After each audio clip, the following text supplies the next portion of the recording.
नेहमी सकारात्मक कसे राहावे? 1. जिथे आपल्या शब्दांना किंमत नसेल तिथे शांत राहणे आणि ज्यांना आपल्या उपस्थितीने त्रास होत असेल त्यांच्याकडे जाणे टाळणे यालाच सेल्फ रिस्पेक्ट म्हणतात. 2.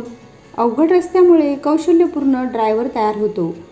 अवघड युद्धामुळे परिपूर्ण योद्धा तयार होतो, तर अवघड परिस्थितीमुळे सक्षम व्यक्ती तयार होतो. 3. चालता चालता कधीतरी ठेस लागणारच. जगायचे म्हटले तर दुःख हे असणारच.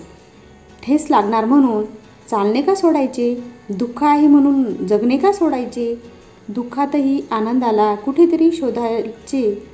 आतून रडतानाही दुसऱ्याला हसवायचे. यालाच जगणे म्हणायचे. 4. स्वीकारण्याची हिंमत आणि सुधारण्याची जिद्द असेल तर माणूस खूप काही शिकू शकतो. 5. कधीही मूर्खाशी वाद घालू नका. ते तुम्हाला त्यांच्या पातळीवर आणून त्यांच्या अनुभवाने हरवून टाकतील.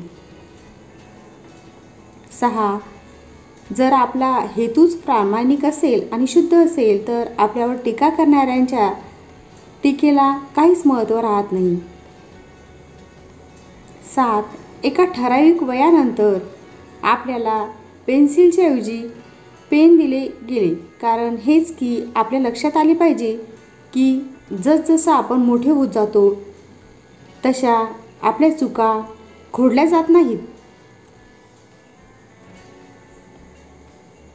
8. असंख्य प्रमाणातील वेदना माणसाच्या संवेदना नष्ट करू शकतात. सोसण्याची सवय झाली की हसणं आणि रडण्याचं प्रमाण आपोआप कमी होत जातं.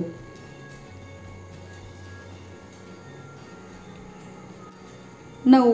काही लोक स्वतःच्या मनाप्रमाणे जगत असतात तर काही दुसऱ्यांच्या मनाचा विचार करून जगत असतात.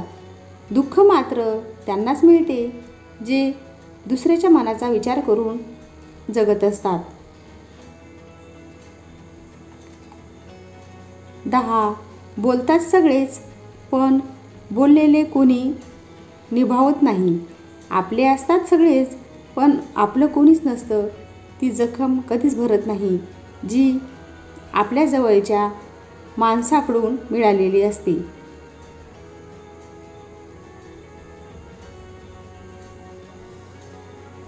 व्हिडिओला लाईक, शेअर आणि चॅनलला सबस्क्राईब नक्की करा. उद्याला पुन्हा भेटूया एका नवीन व्हिडिओसह. धन्यवाद.